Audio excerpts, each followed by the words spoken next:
Provérbios capítulo 13. Esse capítulo vai nos ensinar grandes lições. O tema é: as nossas palavras refletem como está o nosso coração. Mais à frente nós vamos estudar sobre isso no capítulo 23 de Provérbios. Então, as suas palavras, elas denotam, elas mostram, elas representam como está por dentro. Você quer saber como você está por dentro? Observe o que você mais fala. Observe o que você mais fala. Se nós pudéssemos gravar e antes de dormir, podemos ouvir em modo bem acelerado, né, tudo que nós falamos durante o dia, meu Deus, nós iríamos ver realmente quem somos nós. Ou pede a pessoa que trabalha ao seu lado, dentro da sua casa, seu cônjuge, ou então um amigo de trabalho, uma amiga, para ela falar para você o que você mais fala. Assim você é. Então vamos lá. De 25 versículos, aliás, não capítulo, 25 versículos de Provérbios 13, eu extraí aqui 12 versículos que nós vamos meditar nesse dia. Diz assim: o filho sábio ouve a instrução do pai, mas o escarnecedor não atende à repreensão. O filho sábio, quando é repreendido, ele agradece, mas o tolo, ele reclama. É isso que quer dizer aqui. Do fruto versículo 2 agora: do fruto da boca o homem comerá o bem. Aquilo que nós semeamos, nós colhemos, né? Mas o desejo dos pérfidos é a violência. Então, a pessoa violenta, a pessoa má interiormente, vai sair também coisas más, coisas ruins, e ele vai colher aquilo que ele está plantando. Versículo 3: o que guarda a boca conserva a sua alma. Ou seja, aquele que fala muito, ele se torna culpado muitas vezes, né? E lá nós vamos ver em Provérbios 19, 2, que aquele que é precipitado no falar, em uma versão diz, o precipitado no falar, ele vai ficar em situações delicadas, situações ruins, né? Ele diz aqui, versículo de número 4, versículo 3, aliás: o que guarda a boca conserva a sua alma, mas o que muito abre os lábios, a si mesmo se arruína. Olha só, quem abre muitos lábios, quem fala muito e ouve menos, né? Há pessoas que têm dificuldade de ouvir, certo? Normalmente as pessoas que falam muito sem parar são pessoas com problema na alma, né? Agora, existem pessoas que têm muito conhecimento a dar e ele quer falar, mesmo assim ele está errado em não parar para ouvir, né? É isso que quer dizer aqui. Versículo 4: o preguiçoso deseja e nada tem, mas a alma dos diligentes se farta. Ou seja, o preguiçoso quer, mas como ele não cria meios, ele não planta, ele não batalha, ele quebra princípios. Estava falando para uma pessoa: por que existe ímpio que são prósperos? Por que existe ímpio que os nossos olhos são abençoados? Salmo 73 nos ensina sobre isso. É porque ele não quebra o princípio. E agora já o sábio, ele vive os princípios, e ele vivendo o princípio será abençoado. Então você quer ser abençoado? Vive princípio, não transgride não. Versículo 7: uns se dizem ricos sem ter nada, e outros se dizem pobres sendo muito ricos. Então aí é interessante, né? Tem pessoas que dizem ser ricas, mas não são. Existem pessoas que são ricas, mas ela diz não ser, porque ela nunca está satisfeita. Então os dois pontos aí é algo muito negativo para nós. Versículo 10: da soberba só resulta a contenda. É lógico, onde há uma pessoa soberba, há também espírito de altivez, há orgulho, né? E a Bíblia diz que a soberba precede a ruína. Nós vamos ver isso aqui, já vimos, mas vamos ver também mais à frente. E ele disse aqui no versículo 10, a parte B: mas com os que se aconselham se acha a sabedoria. Então aquele que pede conselho, ele acha sabedoria. Existe um provérbio que diz, mais à frente nós vamos estudar, que na multidão de conselhos há sabedoria, né? Versículo 11: os bens que facilmente se ganham, esse diminui, mas o que ajunta a força do trabalho terá aumento. Presta atenção. Aqui é onde está condenando jogos de azar. Aqui é onde está falando que nós não podemos ganhar nada sem o trabalho do suor, a não ser herança. A única coisa que nós ganhamos sem termos pago alto é a herança dos pais, é a herança dos avós, ou herança de um amigo que te ama e resolve deixar para você. Mas o dinheiro mal adquirido, ele é amaldiçoado. É por isso que a Bíblia, ou melhor, é por isso que nós condenamos, nós criticamos, nós não aceitamos cristãos que têm a prática do jogo de azar. Onde é que está escrito? É que os bens que facilmente se ganham, eles vão diminuir. Versículo 12. A esperança que se adia faz adoecer o coração, mas o desejo cumprido é árvore de vida.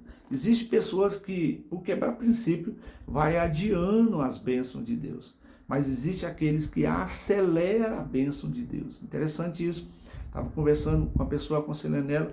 Eu falei para ela, olha, você está protelando, você está procrastinando, não Deus, mas as bênçãos de Deus sobre você, devido à sua procrastinação, devido a você deixar para amanhã o que é para fazer hoje, e aí amanhã você não faz, deixa para depois de amanhã, está trazendo prejuízo para você. E é isso que diz aqui, ó, mas o desejo cumprido é árvore de vida. Versículo 14, o ensino do sábio é fonte de vida. Quando você senta com a pessoa sábia, quando você dá ouvido à pessoa sábia, é uma fonte de vida. Eu gosto muito de conversar com pessoas mais velhas do que eu, pode ser cristão ou não cristão, para aprender com os erros e acertos dela. Eu gosto muito de falar, não importa quem seja a pessoa, mas seja uma pessoa bem mais velha do que eu, e eu vou falar como foi a sua vida, aonde você acha que errou, aonde você acertou, por quê. Então, você que está me ouvindo, que tem menos aí de 40, 50 anos ou 30 anos, pede o conselho dos mais velhos, escuta os mais velhos. Aonde tiver ali, você está numa fila de uma casa lotérica, por exemplo, ali eu vou sempre na casa lotérica e tem ali a fila dos idosos, que eu ainda não sou idoso, mas muitas vezes quando eu chego lá, já me empurram para lá, deve ser por causa dos cabelos brancos. Presta atenção, fica ouvindo o que eles estão conversando. Ah, está conversando besteira. Não, mas ali muitas vezes sai muitas coisas a nos ensinar.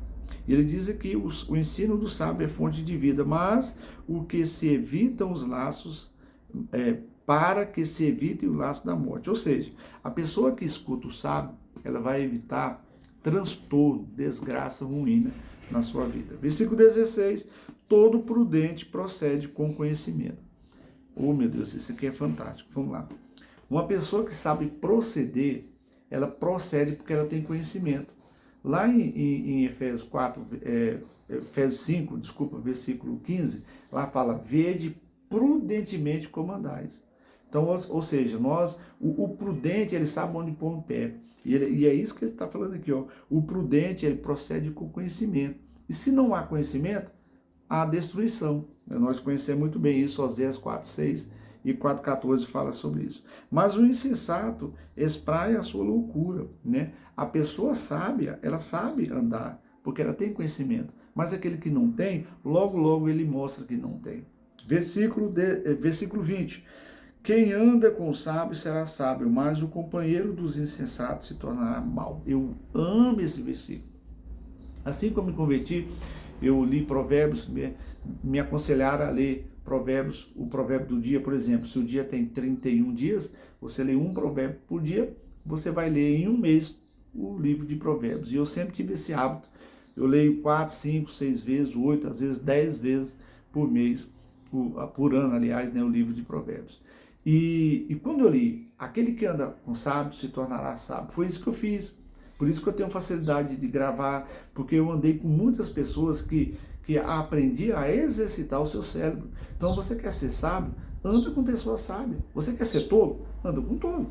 Você quer ser uma pessoa que sempre vive a graça de Deus? Anda com quem busca a graça. Você não quer, anda com desgraçado, aquele que não tem a graça de Deus, e assim você não será abençoado, né?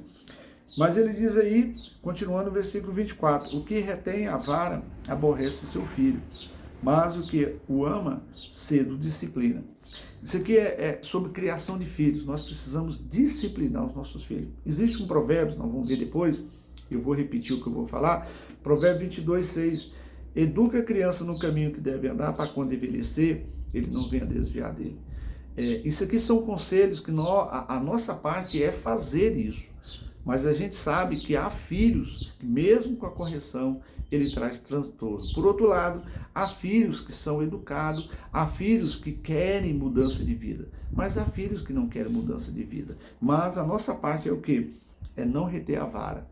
Esse não reter a vara não significa só bater na criança, né? Até porque hoje não pode, né? Nós estamos indo contra a lei humana, mas o que nós devemos é disciplinar. Essa palavra vara na Bíblia é disciplina.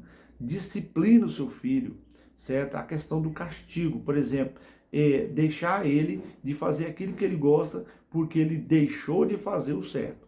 Então é disciplina, é isso que a Bíblia está falando.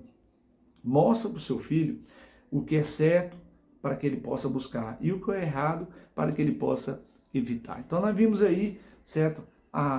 Nós aprendemos e vimos como está o nosso coração de acordo com aquilo que sai da nossa boca, né? Próximo Provérbios aí é fantástico, né? Capítulo 14. Fica com Deus. Se esse vídeo foi bom para você, compartilhe com mais pessoas. Um abraço.